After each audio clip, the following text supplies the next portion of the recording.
다 같이 성경을 들고 일어서시기 바랍니다. 봉독해드릴 하나님의 말씀은 요한계시록 8장 10절에서 11절 말씀 제가 봉독해드리겠습니다. 이것은 하나님의 말씀입니다. 셋째 천사가 나팔을 부니 횃불같이 타는 큰 별이 하늘에서 떨어져 강들의 3분의 1과 여러 물샘에 떨어지니 이 별 이름은 쓴 쑥이라. 물의 3분의 1이 쓴 쑥이 되매 그 물이 쓴 물이 되므로 많은 사람이 죽더라. 아멘. 이 자리에 앉으시기 바랍니다. 요한계시록은 정말로 어렵지요. 네, 맞습니다. 난해한 책입니다.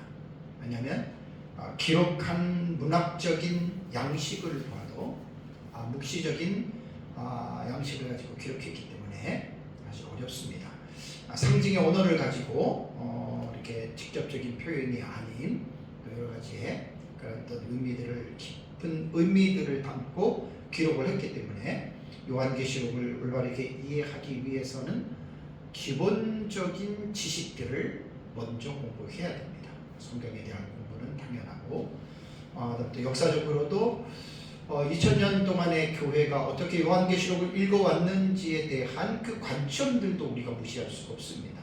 그래서 요한계시록은 그냥 무조건 읽는다고 깨달아지는 것도 아니기 때문에 요한계시록은 정말 올바른 지식을 동반해서 요한계시록을 공부해야 됩니다. 지난주에 말씀드린 대로 신천지 이만희 같은 그런 사람들은 전혀 신학도 없고 성경에 대한 지식도 없고 그냥 성경을 자기 혼자 독자적으로 정말 주관적인 아주 위험한 그런 성경을 깨달은 사람이거든요. 그러니까 이만희는 원래 전도관 거기서부터 이단에서부터 출발한 사람이고 그다음에 또 장막 성전 뭐 그런 데서 이단 사이비 종교에 있다가 이제 이렇게 신천지를 세워서 지금 아마 전도관 이후로 우리나라에서 가장 신도수가 많은 그 이단 그 종파의 쉽게 말하면 그리스도가 된 겁니다.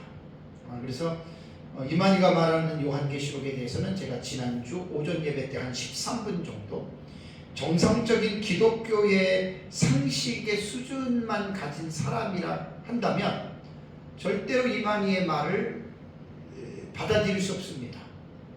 4장과 5장에 그 다음에 6장 이후에 자기가 천국에 올라가서 그 인을 떼는 것도 보고 하나님 말씀하시는 것도 직접 자기가 보고 들었다. 여러분 어떻게 생각하십니까? 정상적인 기독교의 기본 상식을 갖고 있는 사람이라면 그 이상한 사람이죠. 우리는 그걸 인정할 수가 없거든요. 이단과 사이비들이라 그런 사람들입니다. 그런데 신천지에서 가장 전면 특허를 내고 요한계시록에 대해서 자기만이 안다라고 하는 이러한 정말 뭐 말도 안 되는 얘기인데 그 말도 안 되는 이야기에 신천지 교인들은 거기에 매료가 되어 있습니다. 너무너무 안타깝고 그래서 기존의 한국 교회의 목회자들은 요한계시록을 안 가르치면 직무유기에 해당이 된다라고 하는 것 목회자들은 꼭 깨달아야 되고 성도들은 요한계시록을 어떤 뭐 전천년이든 무천년이든 9천년이든 세대주의든 세대주의는 좀 위험해요. 그래도 어쨌든 배워서 요한계시록에 대한 어느 정도 윤곽을 잡으면 요한계시록 때문에 신천지는 안 빠진다는 말이에요. 그걸 제가 지난주에 말씀을 드렸습니다. 요한계시록이 제일 어려운 부분이 6장부터라 그랬죠? 맞습니다. 6장부터 여러분 읽어보십시오. 첫째 인이 떼고 둘째 인이 떼고 셋째 인이 떼고 뭐 흰말, 붉은말, 검은말, 청황색말 그 다음에 하늘에 순교자들의 영혼들 그 다음에 지구가 멸망하는 14만 4천이 너리는 콧물이 뭐 금양도를 쏟으니까 뇌성과 번개와 음성과 우레가 나고 그 다음에 뭐 첫째 나팔 쭉 나. 정말 어려운 내용이죠. 네, 어려운 내용인데 이 어려운 내용에 대해서 기본적인 지식이 뭐가 필요하냐면 2년 전에 제가 설교했던 또 강의했던 앞으로 책이 나올 요한계시록 독법이 무엇이냐 그거를 먼저 공부를 해야 됩니다. 텍스트를 읽을 때 사건을 텍스트를 읽을 때 문자로 보느냐 아니면 상징으로 보느냐 사건이 나올 때 과거냐 역사냐 미래냐 이상주의냐, 아니면 그 단락을 해석할 때 점진적이냐 아니면 반복이냐, 전진하는 반복이냐, 아니면 키아진 구조냐, 아니면 본경과 사경의 상호 구조나 뭐 여러 가지 이러한 기본적인 지식들을 가지고 요한계시록을 공부를 해야 절대로 위험한 데 빠지지 않습니다. 그러니까 이러한 기본적인 지식들을 무시하고 무조건 그냥 요한계시록을 배우고 가르칩니다. 흰 말은 뭐고 붉은 말은 뭐고 흰 옷 입은 큰 무리는 뭐고 14만 3천은 뭐고 바다에서 올라오는 짐승은 뭐고 이렇게만 공부들을 하니까 기존에서 이제 교회를 다니면서 성경을 배운 사람하고 이단하고 사이비하고 별 차이가 없는 것처럼 느껴진다는 거예요. 그래서 저는 차별화를 두기 위해서 제가 좀 설교하고 강의하는 건 어려워도 그런 것과는 완전한 차별화를 두기 위해서 제가 요한계시록을 신학적이고 학문적인 입장에서 제가 아주 좀 많은 시간이 들어가지만 그래서 제가 요한계시록을 제가 지금 책도 썼고 가르치고 또 앞으로도 책을 써야 될 또 이런 사역을 지금 하고 있다라고 하는 사실입니다. 그래서 그냥 요한계시록은 무조건 마구잡이로 읽으면 그건 거의 다가 요한계시록을 올바르게 깨달을 수 없다라고 하는 것을 기본적으로 이해를 해야 됩니다. 지금 이제 7나팔에 대한 설교를 하고 있습니다. 오전에 둘째 나팔했고 이번 시간에 셋째 나팔에 대한 설교를 합니다. 세 가지 7 시리즈 중에 7인 7나팔 7 시리즈 중간에 위치한 7나팔이 가장 범위가 넓고 가장 어렵습니다. 그래서 이제 세 가지 7 시리즈에서는 7번째인 7번째 나팔, 7번째 인과 7번째 나팔이 공통점이 있죠. 그 공통점이 뭐죠? 7번째 인과 7번째 나팔은 자체적인 사건을 가지고 있는 게 아니고 다음에 나타날 7 시리즈에 대한 계시를 서막적으로 보여준다고 했죠. 그래서 7번째 인을 떼니까 7번째 인 다음에 나타나는 게 7나팔이잖아요. 그래서 8장 2절을 보면은 7나팔을 가진 7천사가 딱 보여주는 거예요. 그게 7번째 인이에요.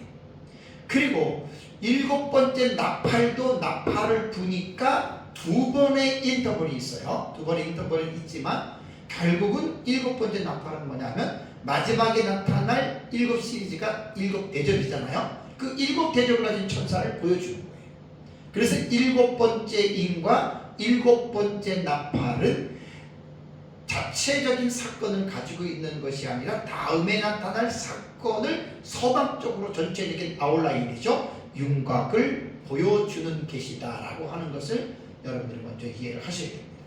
그 다음에 뭐 이제 6장 이후부터는 19장까지 53가지의 사건이 나오고 그것이 본경과 사경의 상호 교차 구조 이런 용어들을 처음 듣는 사람은 무슨 말인지는 모르지만 우리는 이제 이런 것들을 차근차근 공부를 해서 지금 그대로 지금 이제 제가 이제 설교를 하고 있는 것이거든요. 그러니까 6장에 들어가서 첫째 인, 둘째 인, 셋째 인, 넷째 인, 다섯째 인, 여섯째 인이 떼어지잖아요. 그게 이제 우리는 역사적 전천년 입장에서 초대교회 교비 히폴리투스와 이레네우스가 다니엘서와 요한계시록을 연결 해석한 최초의 신학자입니다. 이레네우스, 히폴리투스가 그러한 한일의 해석법을 우리는 따르는 게 이게 역사적 전천년의 여러분 정체성입니다. 그래서 한일의 해석이 이제 5세기 어거스틴에 의해서 무천년이 확립이 되면서 역사적 전천년은 드러내놓고 발전하지 못했어요. 이 어떤 요한계시록에 대한 해석이. 그래서 이제 물밑에 있다가 19세기의 존 넬슨 다비에 의해서 세대주의 전천년인데 세대주의라고 하는 7세대를 강조해서 만든 그 세대주의 전천년을 통해서 초대교회가 가지고 있었던 전천년이 이제 조금 회자가 되고 드러난 거죠.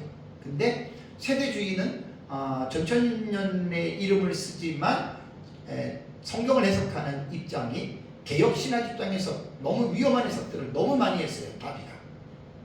그래서 이제 세대주의가 많은 사람들에게 이제 이렇게 배척을 받게 되는 그런 이유가 됐죠.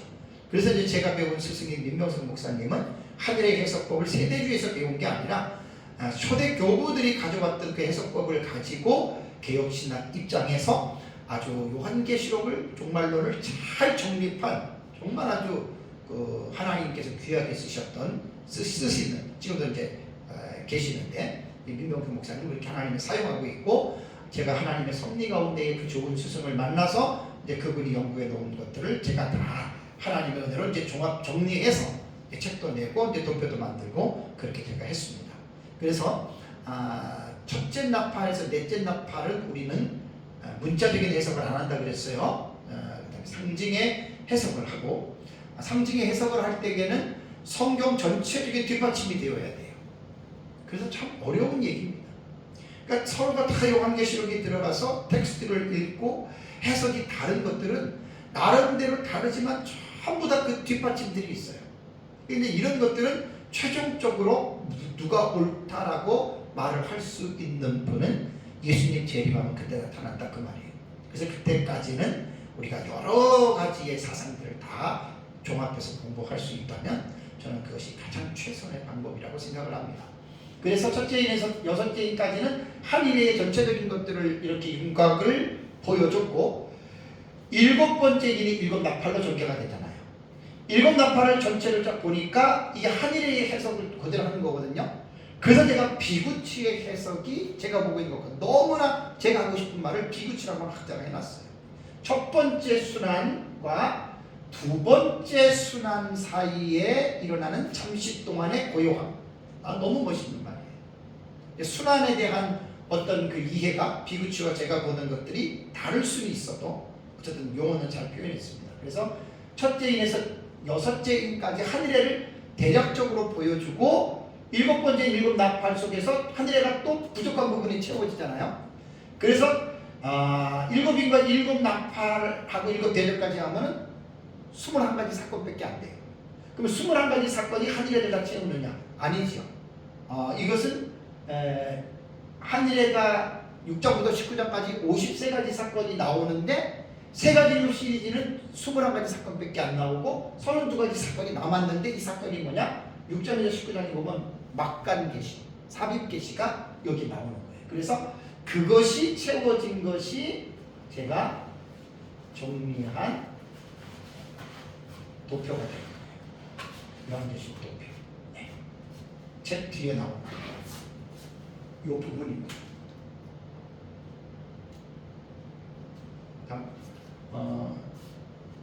제가 독자적으로 만든 거 아닙니다. 우리 스승이신 민 목사님이 만들어 놓은 강론들을 하나로 종합해서 한눈에 이렇게 도표를 만들었는데, 저거를 보면 금방 배울 수가 있고 금방 이해할 수가 있습니다. 자, 그러면 이제 이번 시간에는 봉독해 드릴 말씀이 셋째 나팔이거든요.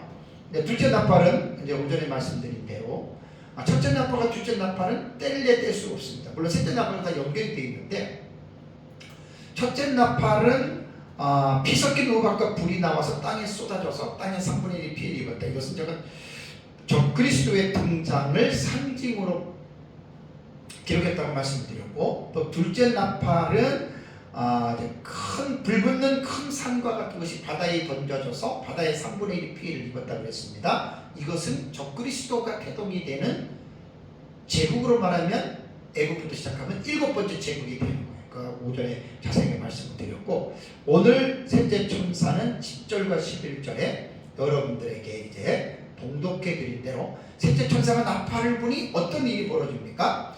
횃불같이 타는 큰 별이 나옵니다. 별인데 그 별이 횃불같이 타는 거예요.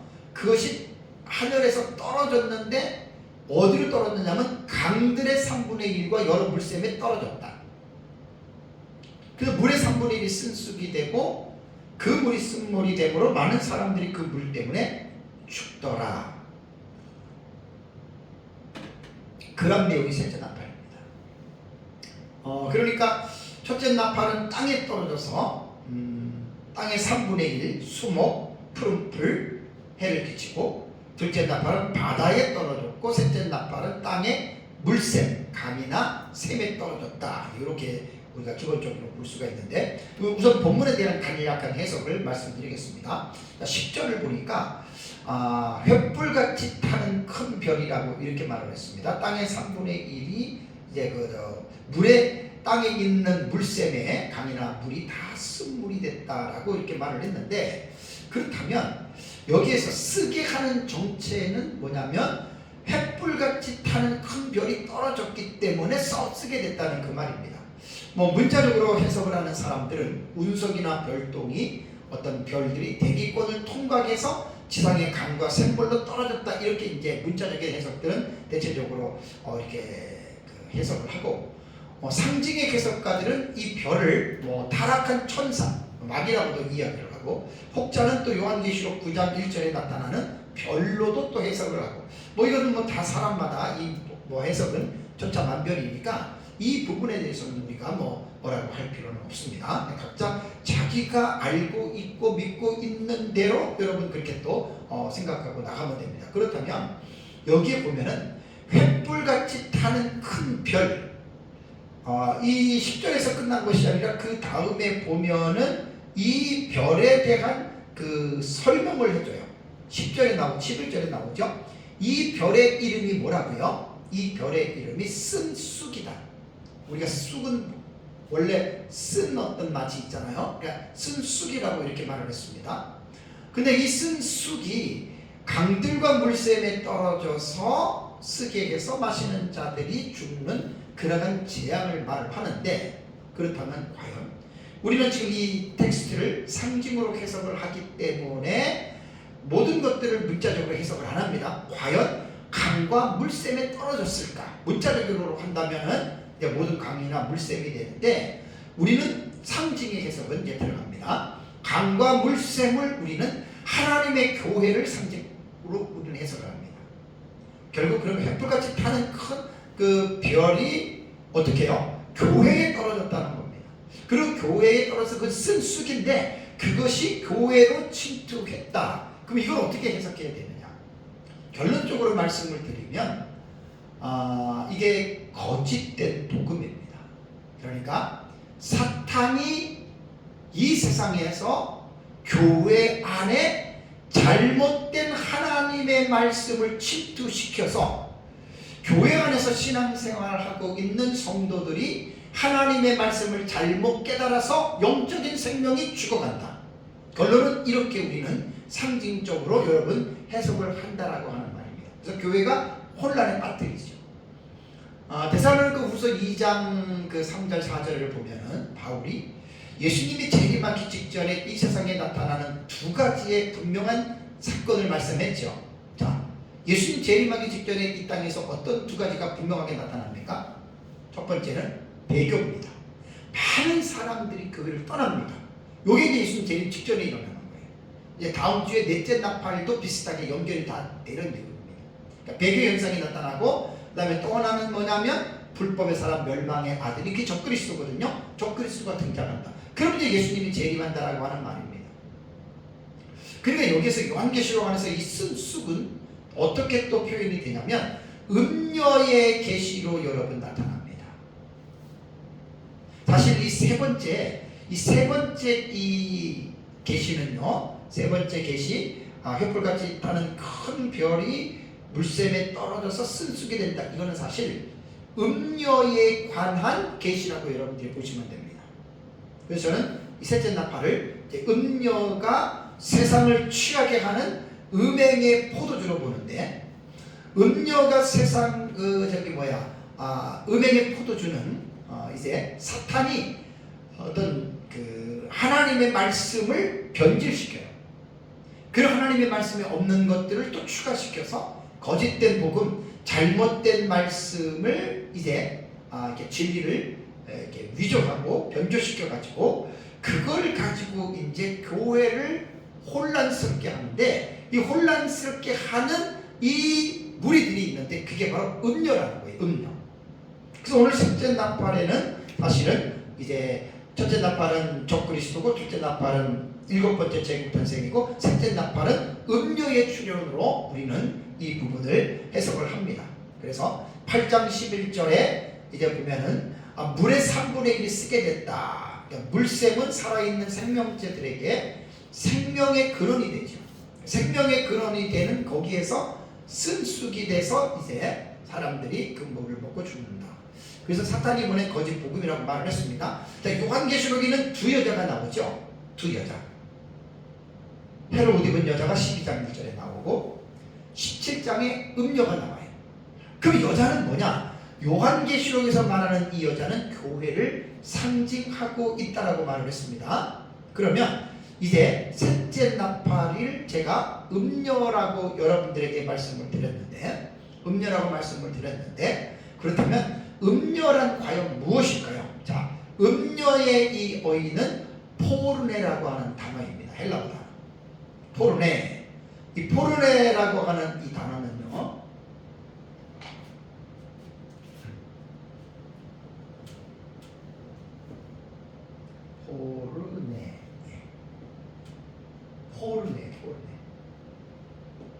포르네라고 하는 이 단어는 매춘부 혹은 창녀로 번역이 되는 단어입니다. 여기서 명사 포르네는 신약성경에 12번 나옵니다. 그러니까 문자적 의미로는 이익을 위해서 혹은 즐기기 위해서, 세격을 위해서, 그리고 또 불법의 성행에 탐닉하는 모든 여자들, 그것을 갖다가 우리는 포르네, 음녀라고 이렇게 부르거든요. 근데 비유적인 의미로는 하나님의 진리를 변질시킨 무리들, 그러니까 타락한 교회입니다. 그래서 사실 이 계시록에서 나타나는 셋째 나팔의 음녀 출현은 계시록 17장을 이제 말씀을 제가 드릴 텐데, 여기에서 말하는 의미는 문자적으로 우리는 음녀를 보지 않습니다. 비유적인 의미로 하나님의 진리, 그러니까 정상적인 교회가 거짓된 복음을 통해서 타락한 교회가 됐다. 거짓된 교회가 됐다. 이단과 사이비게 됐다. 이렇게 보시면 됩니다. 그걸 우리는 음녀교회라고 부른다 그 말입니다. 그래서 결국 이 음녀의 무리는 쉽게 말하면 잘못된 교회, 이 음녀교회는 지금도 전 세계에 얼마나 많은지 모릅니다. 신천지도 교회라는 말을 쓰는데 그다음 음녀입니다. 음녀. 그 다음에 우리나라에서 이단과 사입이라고 하는 그러한 정죄받은 사람들이 다 이 음녀교회입니다. 그게 진리에서 변질된 거예요. 진리에서 이탈한 거예요. 근데 이것이 전 세계적으로 지금 뭐 이단과 사입이 종파 뭐 엄청나게 많은 잘못된 그러한 공동체들이, 교회들이 있는데, 이것이 계속해서 가면 갈수록 이 무리들이 점점 많아집니다. 그리고 이러한 음녀 교회는 결국 사탄에 의해서 수입을 받는 거예요. 사탄에 의해서 조종을 받는 거대한 종교 연합체, 이것이 나중에 이제 하나가 된단 말이에요. 이거 무섭습니다. 그래서 제가 종교 통합이라고 하는 말은 여러분들에게 많이 말씀을 드렸는데, 종교 통합은 곧 이루어집니다. 전 세계 뭐 아주 공표합니다. 전 세계 뉴스도 나오고 뭐 완전히 공표를 해서 인류는 종교는 하나다. 하나로 합치자. 그러니까 타종교가 뭐고 없고 이단과 사이비도 없어요. 모두가 다 하나의 종교. 이게 결국 마지막 때에 나타나는 특별한 현상 중에 하나입니다. 그래서 인류 종말에 사탄의 삼총사가 있죠. 사탄의 삼총사가 누구예요? 적그리스도, 두 번째가 거짓 선지자, 세 번째가 음녀예요. 사탄의 삼총사라고 해요. 사탄의 삼총사.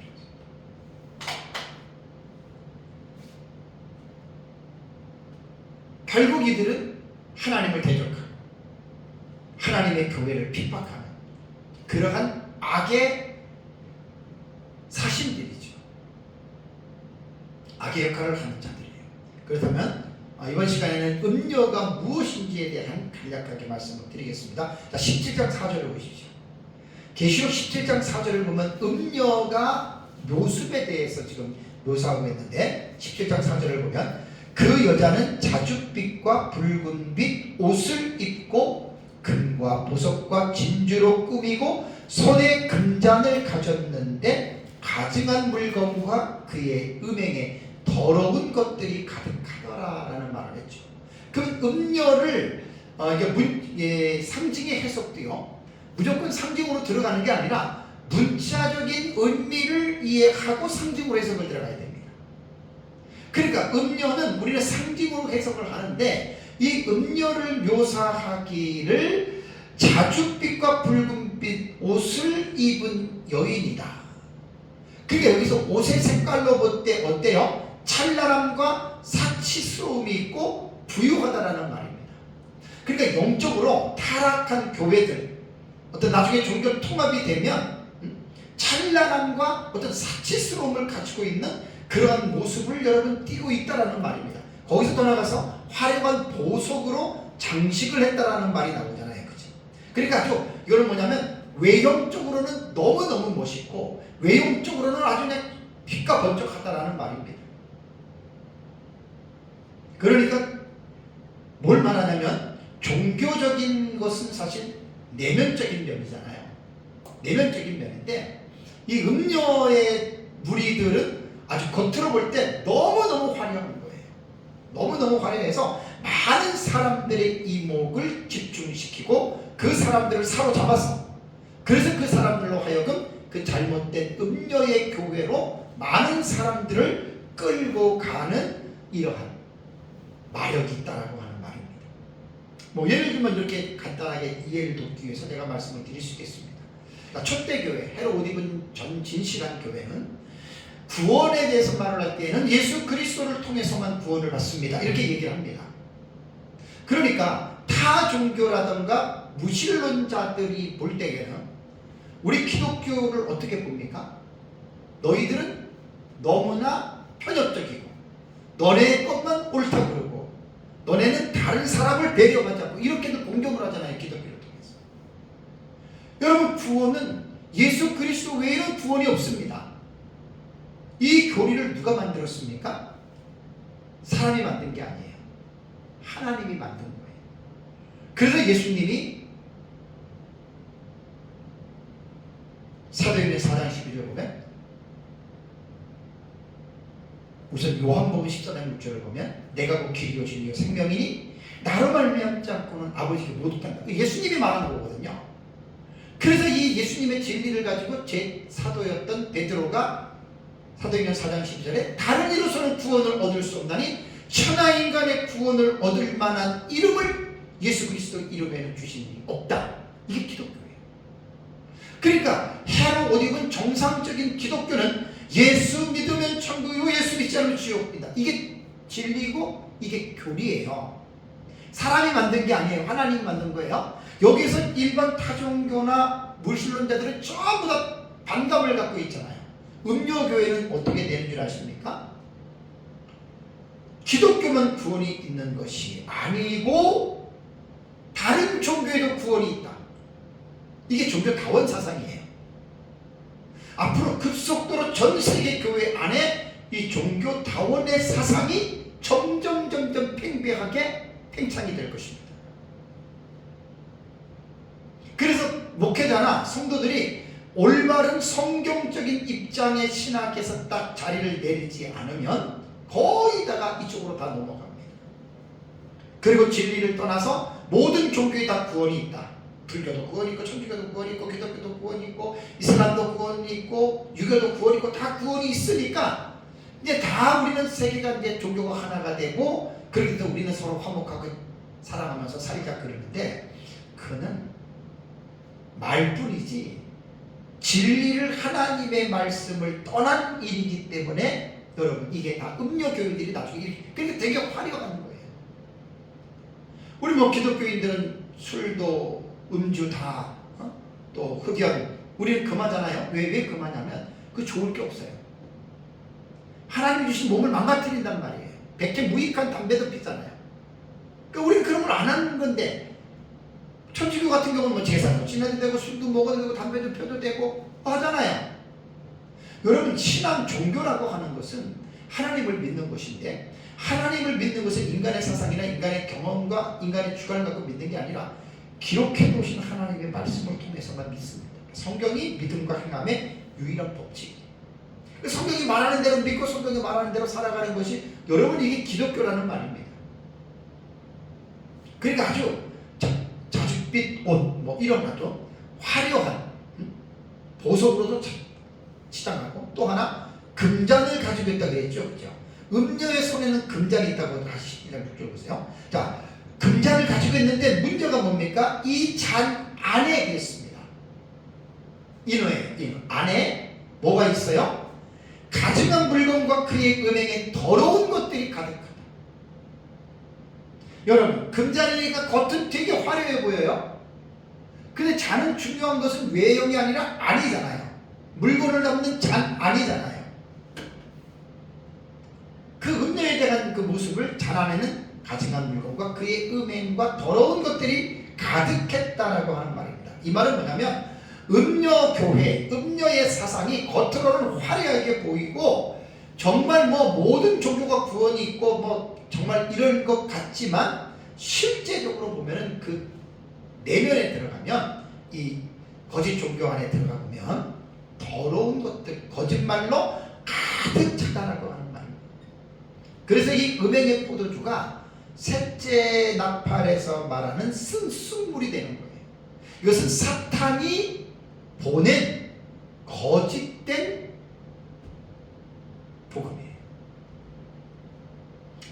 지금도 교회 안에 참된 하나님의 말씀을 거스리는 잘못된 신앙들이 얼마나 여러분 많은지 모릅니다.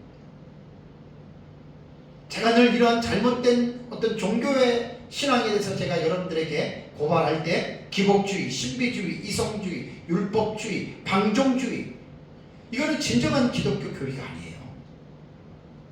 이런 잘못된 신앙들이 교회 안에 얼마나 팽배해 있는지 모릅니다.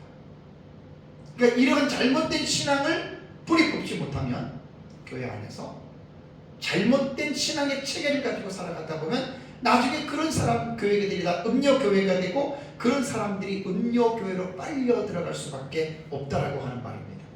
그래서 저는 이런 잘못된 신학을 우리가 대체하고 또 잘못된 신학을 우리가 이겨내기 위해서는 무엇이 중요하냐? 개혁신학이라고 하는 올바른 신앙의 체계를 여러분 우리는 붙잡아야 됩니다. 개혁신학은 16세기 종교개혁자들의 그 사상들을 계속해서 전수받고 물려받는 거예요. 파이브 솔라라고 솔라 피데, 솔라 그리스도, 솔라 그라티아, 그 다음에 오직 은혜, 오직 믿음, 오직 그리스도, 뭐 이런 것들 있잖아요. 그 다음에 오직 하나님께 영광, 이 파이브 솔라가 있어요. 그 종교개혁자들이 외치는 거예요. 또 하나 이제 우리 개혁신학에서 말하는 튜립이라고 칼빈이 만든 그 5대 교리가 있어요. 알미니안하고는 다릅니다. 그러니까 이런 것들을 개혁신학은 이러한 진리들을 붙잡고 나가는데, 개혁신학의 임무는 진리를 방어만 하는 것이 아닙니다. 잘못된 진리에 대해서 공격을 하는 것도 이게 개혁신학이 하는 일입니다. 이게 진리를 여러분 파수하는 일입니다. 그래서 음녀라고 하는 이 정상적인 교회에서 진리가 변질되고 타락한 이런 음녀 교회들은 가면 갈수록 점점 많아지고 극기하는 하나로 종교가 통합이 된다. 근데 또 하나 음녀가 하는 일을 볼까요? 자, 17장 2절을 보세요. 계시록 17장 2절. 사실 음녀는 17장에 나오는 내용입니다. 자, 계시록 17장 2절을 보면 땅의 임금들도 그와 더불어 음행하였고 땅에 사는 자들도 그 음행의 포도주에 취하였다 하고 라는 말이 나와요. 그죠? 여기 음행의 포도주라는 말이 나오죠. 그죠? 음행의 포도주라고 하는 말은 뭐냐면, 음행이라고 하는 말은 뭐냐면 포르뉴오라는 말입니다. 음녀가 포르네잖아요. 그죠? 근데 음행은 포르뉴오입니다. 이것은 이제 동사로 사용됐어요. 저건 명사고. 동사 포르뉴오는 매음하다 혹은 간음하다라고 하는 뜻인데, 신약성경의 이 포르뉴오는 8번 나옵니다. 근데 이거는 육체적으로 음행을 하는 것이 아니고 비유적으로는 우상 숭배를 할 때 이 포르뉴오라고 하는 이 단어를 썼습니다. 동사를 썼습니다. 우상 숭배할 때. 그러니까 이 말이 뭐냐면 음행의 포도주를 마시고 그와 더불어 음행한다라고 하는 말은 뭐냐면 이 거짓된 교회, 거짓된 복음이 많은 사람들에게 속이고 진리관을 완전히 흔들어 놓고 변질시켜 놓고 많은 사람들이 그 거짓된 복음, 거짓된 교회 안에 빠져가지고 음행했다라고 하는 말은 뭐냐면 우상을 숭배했다라는 말입니다. 그래서 우리가 계시록 13장에 적그리스도에 대한 이 부분에서 우리가 공부할 때 거짓 선지자가 적그리스도 우상을 만들었죠, 그죠? 전 세계 사람들이 그 우상 앞에 생명책에 기록되지 않는 사람들은 어떻게 해요? 프로스크네요. 경배하지요. 우상 숭배하는 거예요. 그걸 지금 말하는 거예요. 여러분, 누가 뭐라 그러더라도 우리는 기독교는 성경에 뿌리를 내는 거예요. 아무리 경험도 중요하고 체험도 신비하다 하더라도 성경을 통해서 걸러낼 수 있어요. 그래서 음행의 포도주에 모든 사람들이 취했다. 결국 짐승을 메시아로 적그리스도를 하나님으로 믿는다라는 말입니다. 또 하나 음녀가 하는 일 중에 끔찍한 일이 있습니다. 17장 6절을 볼까요? 계시록 17장 6절을 보면 또 내가 보매 카이에이도 그리고 내가 본 거예요. 이 여자가 이 음녀란 말이에요. 포르네요. 음녀. 이 여자가 성도들의 피와 예수의 증인들의 피에 취한지라. 취했다는 말은 많다는 거예요. 그러니까 성도들과 예수의 증인들을 많이 죽인다 그 말입니다. 그래서 사도 요한이 내가 그 여자를 보고 놀랍게 여기고 크게 놀랍게 여겼다. 여자가 하나인 것 같지만 이게 여럿이에요. 쉽게 말하면 변질된 교회들을 말합니다. 이것은 언제 일어납니까? 우리는 요한계시록 6장부터 19장을 예수님 재림전 한 일에게 일어나는 사건으로 본다 그랬죠. 이게 이제 한 일회가 시작되면서 일어나고 한 일회 후반부인 42달 그 후반부에서 엄청난 성도들과 예수의 증인들의 피에 취하는 죽이는 이 사건들이 아마 후반부에 엄청나게 나타날 것입니다. 그래서 계시록 13장 15절을 보겠습니다. 계시록 13장 15절을 보면 그가 권세를 받아 그 짐승의 우상에게 생기를 주어 그 짐승의 우상으로 말하게 하고 또 짐승의 우상에게 경배하지 아니하는 자는 어떻게 해요? 며칠 다 죽이게 하더라. 이렇게 성도들을 죽이는 거예요. 불신자들은 전부 다 660년 짐승에게 맞습니다. 짐승을 경배합니다. 그런데 성도들만 안 하는 거예요. 그러니까 여기에서 대상은 누구냐면 바로 성도가 되는 거지. 그러니까 요한이 이 환상을 보고 놀란 거예요. 정말 놀라고 크게 놀랐대요.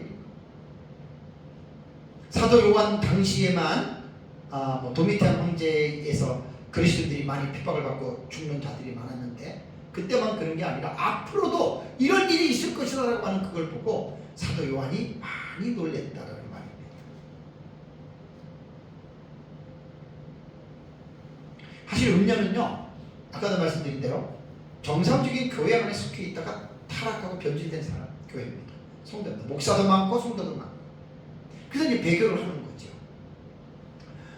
사실 좀 더 이제 이 시대의 버전으로 제가 여러분들에게 이해를 돕기 위해서 말씀을 드린다면, 지금 한국 교회뿐 아니라 전 세계 교회가 진리에서 이탈되고 변질되고 타락한 교회들이 의외로 많습니다.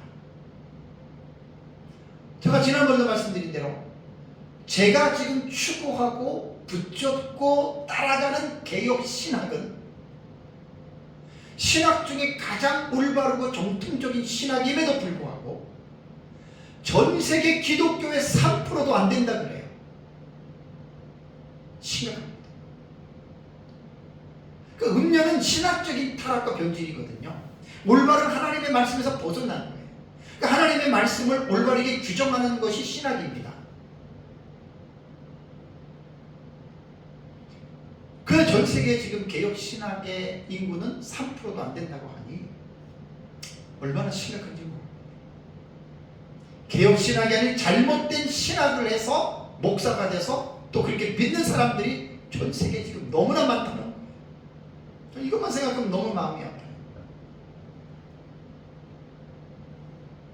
목사도 그렇고 성도도 그렇고 하나님의 말씀에 대한 올바른 이해, 즉 신학적 이해가 없으면 교회를 다녀도 하나님의 말씀 안에서 하나님의 말씀대로 믿는 것이 아니라 하나님의 말씀을 떠난 변질된 그러한 생각을 가지고 예수 믿는 사람들이 의외로 많습니다. 기복신앙이라는 게 뭡니까? 기복주의가. 자기 잘 먹고 잘 살고 자기 복만을 위해서 교회를 다니는 거, 여러분 이거 진정한 교회 아닙니다. 이거 다 음료교회에 다 빠지는 사람들입니다.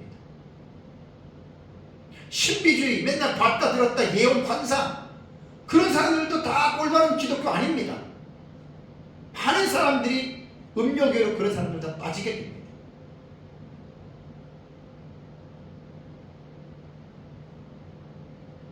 더 무서운 것은 뭐냐면 에큐메니칼이라고, 에큐메니즘, 연합주의, 에큐메니컬 무브먼트, 연합운동이 20세기 들어오면서 전 세계적으로 우리 하나 되자, 연합하자, 참 좋은 의도죠. 좋은 의미죠.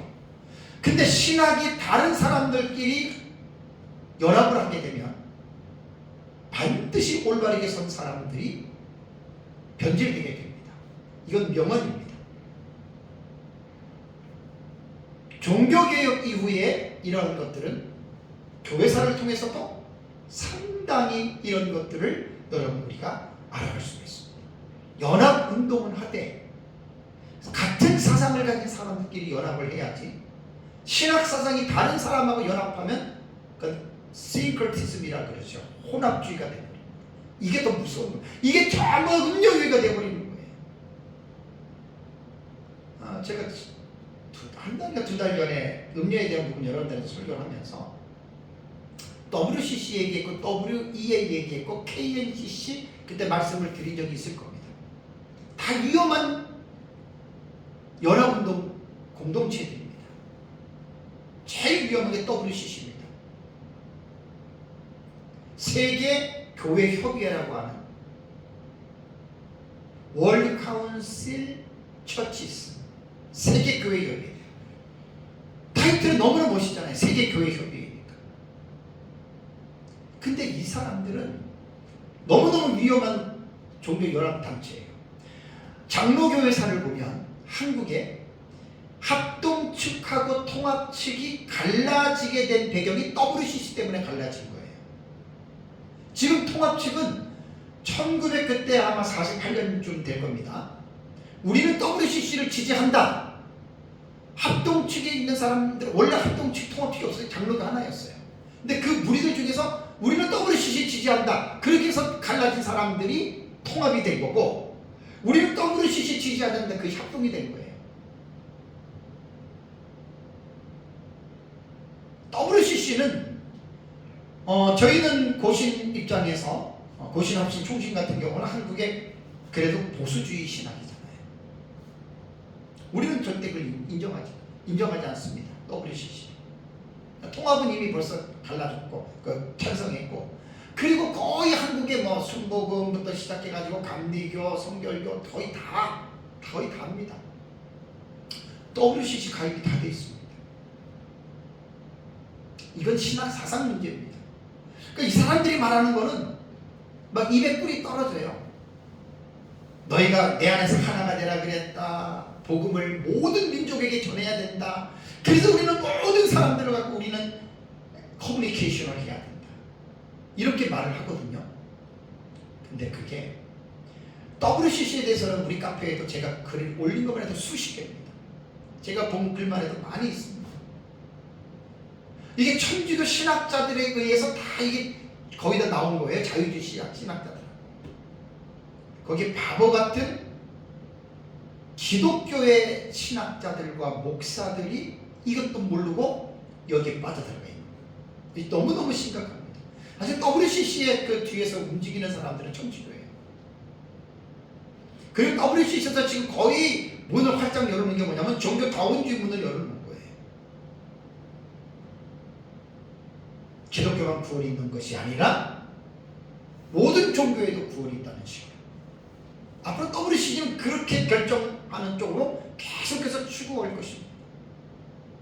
결국 이게 뭐냐면 로마 캐톨릭이 종교를 통합하기 위해서 기독교에다가 포석한 그 위치가 뭐냐면 이게 WCC예요. 한 일이.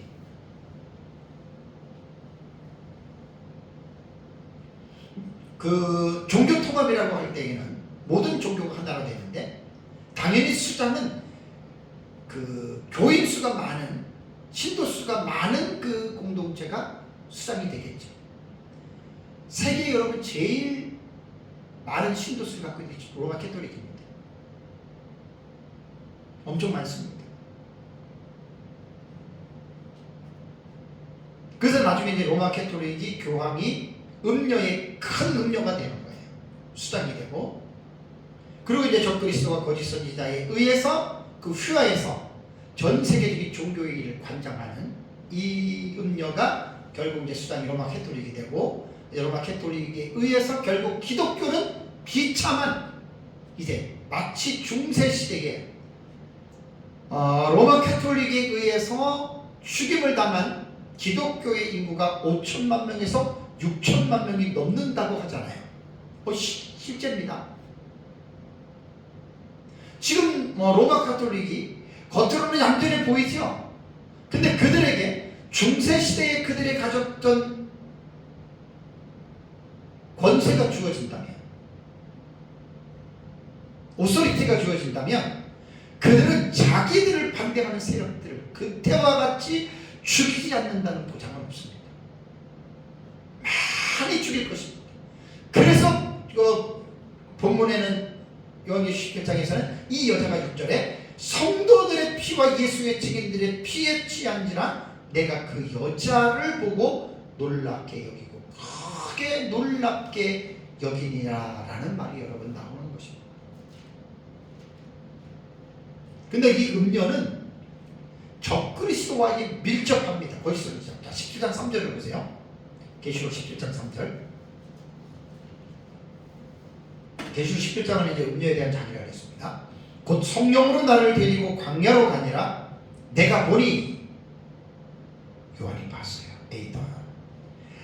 여자가 뭘 탔습니까? 붉은 빛 짐승을 탔는데 이게 적그리스도예요. 그러면 적그리스도를 어떻게 묘사합니까? 그 짐승의 몸에는 하나님을 모독하는 이름들이 가득하고 7머리와 10뿔이 있다. 이게 다 적그리스도. 모티브가 다니엘서 7장에 나오잖아요. 다 연결된 말이에요. 그러니까 음녀가 붉은빛 짐승을 탔다라고 하는 말은 야합을 한 관계입니다. 둘이 하나가 된 거예요. 한 관계라는 말입니다. 그런데 그 음녀가 탄 짐승은 하나님을 모독하는 이름들이 가득하고 7머리와 10뿔이 있다. 적그리스도는 여러분 헬라어로 안티크리스토스잖아요. 그리스도를 대적하는 자. 안티가시입니다.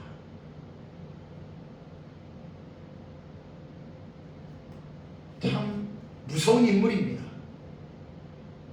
그 7머리와 10뿔을 가지고 있다라고 하는 말은 뭐냐면 7머리는 과거 인류 역사의 세계 패권을 잡았던 짐승 국가들 중에 7번째 제국이고 그 7번째 제국의 특성이 10뿔을 가지고 있는 연합국가의 그러한 정치 구조를 가지고 있다. 그런데 이제 나중에 7번째 제국은 여러분들이 이제 10뿔이지만 그 다니엘서 7장에 보면은 작은 뿔이 돋아나서 10뿔을 제압하죠. 그죠? 그래서 연합국가의 형태를 띄었지만 결국은 한 작은 뿔이 열왕을 지배하면서 7번째 제국은 전제주의 국가가 돼요. 이거 시간상 생략하고 넘어가겠습니다. 그렇다면 중요한 거는 뭐냐면 지금 우리가 살고 있는 이 시대에 음녀가 있을까? 여러분 이거 보셔야 됩니다. 자, 17장 15절 보세요. 계시록 17장 15절 보면 또 천사가 내게 말하되 내가 본 바 음녀가 앉아 있는 물은 백성과 무리와 열국과 방언들이니라 그랬죠. 여기 백성과 무리와 열국과 방언이라는 말은 전 세계적인 범주를 말합니다. 에어리아가 전 세계적이다. 그 음녀의 활동 무대가 전 세계적이라는 거예요. 그래서 지금 어느 나라 한 나라만 말하는 게 아니라 마지막 때에는 전 세계적으로 타락한 교회, 변질된 교회, 이게 음녀교회거든요. 이것이 전 세계적으로 이것이 팽배해 있다는 말입니다. 종교다원주의를 제가 다시 말씀을 드리면 종교다원주의는 모든 종교들을 동일한 지평선에서 바라보는 종교적 신학적 이론을 종교다원주의라고 말합니다. 그러니까 종교다원주의 사상은 기독교라는 종교를 어떤 특수하고 특별한 어떤 그런 종교로 보지 않고 그냥 모든 종교들 중에 하나다. 이게 종교다원주의가 가지고 있는 종교관입니다. 그러니까 이런 종교다원주의적인 관점에서 볼 때에는 구원이라고 하는 것은 한 종교에만 있는 것이 아니라 어떻게 해요? 모든 종교에 구원이 있다. 이렇게 여러분 말을 하는 것입니다. 그래서 다원주의를 인정하는 상황에서는 기독교와 같이 유일한 특색이 있는 이러한 구원의 교리들 있잖아요. 이런 것들이 무시가 되는 거예요. 절대적 구원은 없다는 겁니다. 다 상대적 구원. 음녀의 최후는 계시록 10장 16절을 보면 내가 본 바 이 열불과 짐승은 음녀를 미워하여 망하게 하고 벌거벗기게 하고 그의 살을 먹고 불로 아주 사르리라. 결국 음녀는 적그리스도와 야합의 관계였고 거짓 선지자의 지위 아래에서 적그리스도를 메시아로 받아들여 모든 세상 사람들로 하여금 그를 경배케 했잖아요. 결국 적그리스도와 거짓 선지자에 의해서 음녀는 심판을 받습니다. 그런데 이 심판은 뭐냐면 하나님의 섭리 가운데에 하나님이 그렇게 심판을 받게 했다. 나중에 음녀에 대한 부분은 나중에 좀 자세하게 말씀을 제가 드리도록 하겠습니다. 사랑하는 성도 여러분, 이 셋째 나팔의 계시는 10절에서 11절의 말씀을 제가 드린 대로 횃불같이 타는 큰 별이 하늘에서 떨어져서 강들의 3분의 1과 여러 물샘에 떨어지니 이 별의 이름은 쓴쑥이라. 그래서 그 쓴쑥의 영향을 받아서 물 3분의 1이 쓰게 되어서 많은 사람들이 그 물을 먹고 죽는다. 그래서 저는 이 계시를 사탄의 삼총사 중에 하나인 음녀로 해석한다라고 말씀을 제가 드렸고, 이 부분에 대해서 조금 여러분들에게 이 부분에 대해서 제가 여러분들에게 말씀을 좀 드렸습니다. 우리가 이 음녀에 대한 이 부분에 대해서는 정말 여러분들이 깊은 관심을 가져야 됩니다. 근데 사실 성경에 대한 신학에 대한 어떤 올바른 어떤 그런 지식이 없는 사람들은 이런 것들을 구분을 못하고 여러분 분별을 못합니다.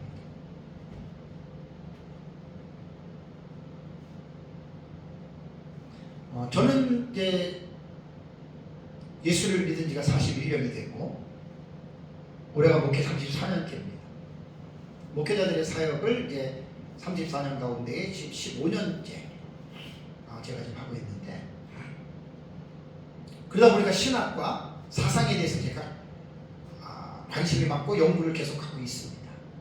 제가 보는 관점에는 이 음녀는 예수님 재림 직전에는 완전히 공식적인 단체로 되는데, 지금 우리가 살고 있는 이 시대의 음녀에 대한 이 모습은 저는 이미 70%는 드러나 있다고 봅니다. 지금 70% 드러나 있어요. 그러니까 온갖 이단, 사이비 이런 종교들 있잖아요. 타종교들. 결국 이들이 하나의 공동체가 됩니다. 그게 요한계시록에서 말하는 음녀입니다. 음녀. 그리고 모든 종교가 하나가 되면 모든 종교에 들어가지 못한 못하는 종교는 딱 하나 있습니다. 기독교밖에 없습니다. 나머지는 다 하나로 통합이 됩니다. 그래서 여기에서 머리가 되는 사람이 로마 캐톨릭이 되고 거기에 교황이 큰 음녀의 수장의 자리에 앉아서 유일한 기독교를 대적하는 일을 서슴지 않을 것으로 여러분들이 봐야 되고요.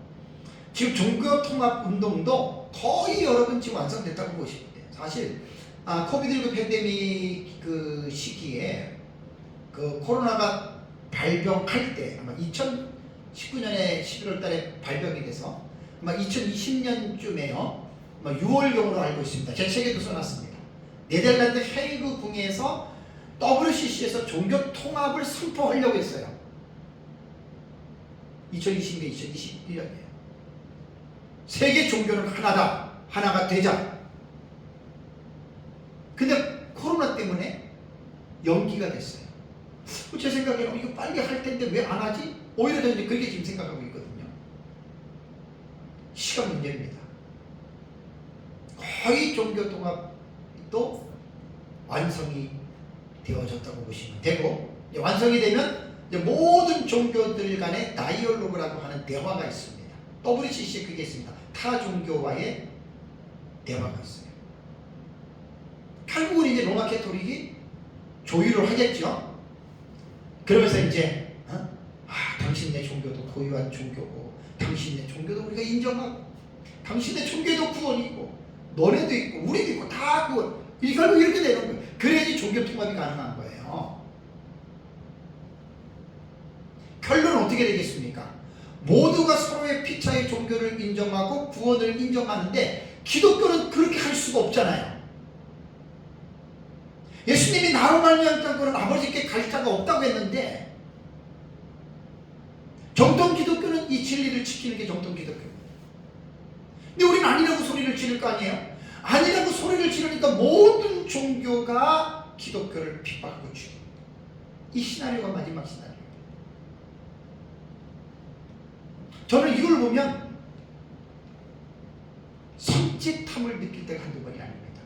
그리고 점점 이것이 이제 뭐라 그럴까, 확산이 점점 시작됩니다.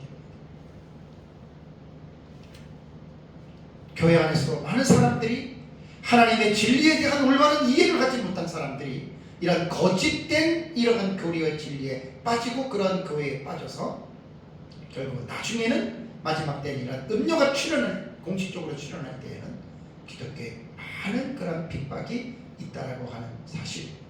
자, 이럴 때일수록 교회는 하나님의 말씀을 올바르게 연구하고 가르쳐야 됩니다. 그 진리를 사수해야 됩니다. 우리가 가르치는 진리는 예수 그리스도와 그의 제자 12사도로부터 주어졌습니다. 그 말씀이 초대 교부들로부터 전수가 됐고, 5세기에 어거스틴에 의해서 전수가 됐고, 그 다음에 로마 캐톨릭이 중세 천년의 영적 암흑기를 통해다가 16세기에 종교개혁자들을 통해서 진리가 다시 조명을 받고 다시 새롭게 세워지는 성경으로 돌아가자라고 하는 캐치플레이 안에 진리가 새롭게 서게 되는 그런 일들이 있었습니다. 종교개혁이 일어난 지가 지금 510년째인가 그래요. 그런데 교회사, 그 신학 교회사를 하고 종교개혁 이후에 역사의 신학의 역사에 대해서 책을 보면 말도 못하게 많은 신학이 갈라졌습니다. 너무 많이 갈라졌습니다. 도대체 어떤 신학이 올바른 신학인지 구분할 수 없을 정도로 말도 못하게 이 신학이 너무 많이 갈라졌습니다. 도대체 어떤 신학을 따라가야 되는지, 어느 장단에 춤을 춰야 되는지 모를 정도로 교단도 많고 교파도 많고 성경 해석도 많고 너무너무나 이 혼란스럽기 때문에 마지막 때에는 영적인 분별을 제대로 할 수 있어야 돼요. 그래서 저는 여러 신학들 가운데에 가장 으뜸이 되고 가장 올바른 신학은 종교개혁자들이 세우고 종교개혁들이 부르짖고 세워놨던 개혁신앙만큼 확실한 신앙이 없다라고 하는 것, 저는 이것을 외치고 지금 있는 것입니다. 말세지말에 가까우면서 이 신앙이 혼란한 가운데에, 이 혼란기에 목사는, 성도는, 교회는 종교개혁자들의 신학사상을 잘 붙잡고 흔들리지 않고 이런 종로를 걸어가면서 예수님의 재림을 잘 준비하는 그러한 은혜가 있기를 주님의 이름으로 축복합니다. 우리 다 같이 기도하겠습니다.